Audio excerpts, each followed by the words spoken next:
Hello दोस्तों, Mahavir ITI YouTube channel में आपका स्वागत है। आज मैं आपको LDO के बारे में बता रहा हूँ। हमने एक सैमसंग का फ़ोन खोला है जिसमें हम आपको LDO दिखा रहे हैं, लो ड्रॉप आउट। LDO पहले रेगुलेटर वोल्टेज के नाम से जाना जाता था, लेकिन आजकल ये पैक होने के कारण इसको हम लोग LDO यानी एक IC के रूप में पैक कर दिया गया। LDO के नाम से जाना जाता है। जो आप देख सकते हैं यहाँ 4 पिन का कैमरे के पास आप देख सकते हैं। इसी प्रकार सेंसर में भी लगता है, कई जगह स्पीकर में भी लगता है, और क्या नाम है, चार्जिंग सेक्शन में भी लगता है।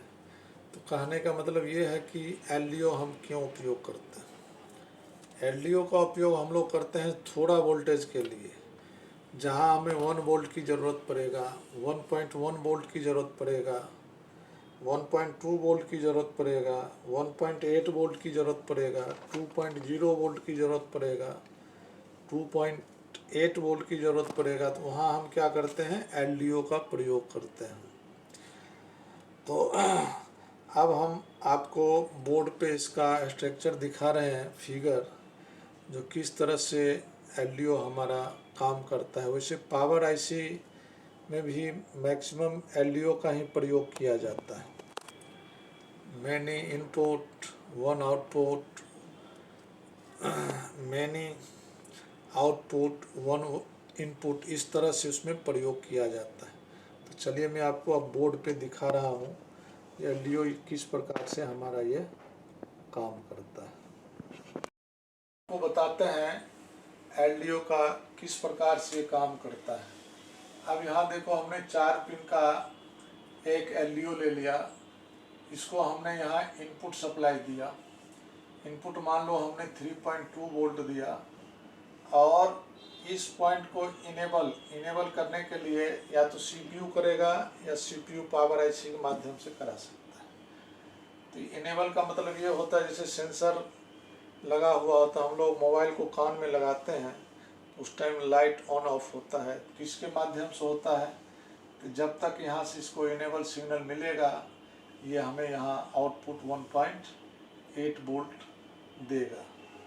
जब मान लो इसको इनेबल सिग्नल नहीं मिलेगा, यहाँ आउटपुट बंद कर देगा। तो बहुत सारे, जैसे कैमरा हो गया, जब हम कैमरे को ऑन करते हैं तब जा कर के कैमरे हमारा एक्टिव होता है। तो उस कंडीशन में इस पॉइंट पर इनेबल सिग्नल प्राप्त होता है, जिसके बाद ये बोल्ट कैमरा को मिलता है और कैमरा हमारा चालू होता है। तो इस तरह से ये काम करता है। कई जगह क्या होता है, कांस्टेंट, यानी लगातार आपको यहाँ वोल्टेज मिलना चाहिए। इसके लिए हमने देखो क्या किया है, यानी वोल्टेज डिवाइडर 2 हमने रेजिस्टेंस लगा दिया। अब ये है कि यहाँ मान लो दोनों समान रूप से, मान लो 5K ओम का, ये भी 5K ओम का है। तो दोनों रेजिस्टेंस अगर समान रूप से लगा हुआ होगा, एक समान, तो यहाँ से आपको इसका आधा यानी 1.8 वोल्ट इसको मिलेगा। अगर इसको लगातार 1.8 वोल्ट मिलेगा तो यहाँ आउटपुट हमें 2.8 वोल्ट ये लगातार देता रहेगा। तो ये सर्किट के ऊपर डिपेंड करता है, जो कहाँ पर किस तरह का सर्किट प्रयोग किया जाता है। अब है कहीं 5 पिन का भी होता है, तो 5 पिन का होगा तो 2 पिन आपका ग्राउंड होगा।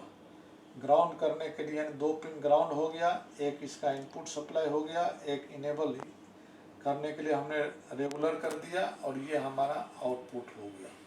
मैं फिर दोबारा दोहराता हूँ, जहाँ कम वोल्टेज की ज़रूरत पड़ता है, पहले रेगुलेट सप्लाई दिया जाता था, या लीनियर सप्लाई के नाम से जाना जाता था, लेकिन आजकल इसे हम LDO के नाम से जानते हैं, क्योंकि ये पैक के रूप में होता है, पैक IC के रूप में होता है। तो आप हमारे यहाँ मोबाइल, लैपटॉप, कंप्यूटर हार्डवेयर और ITI के भी बहुत electrician, fitter, draftman, HSI, motor mechanic, AC fridge का कोर्स कर सकते हैं। Thank you.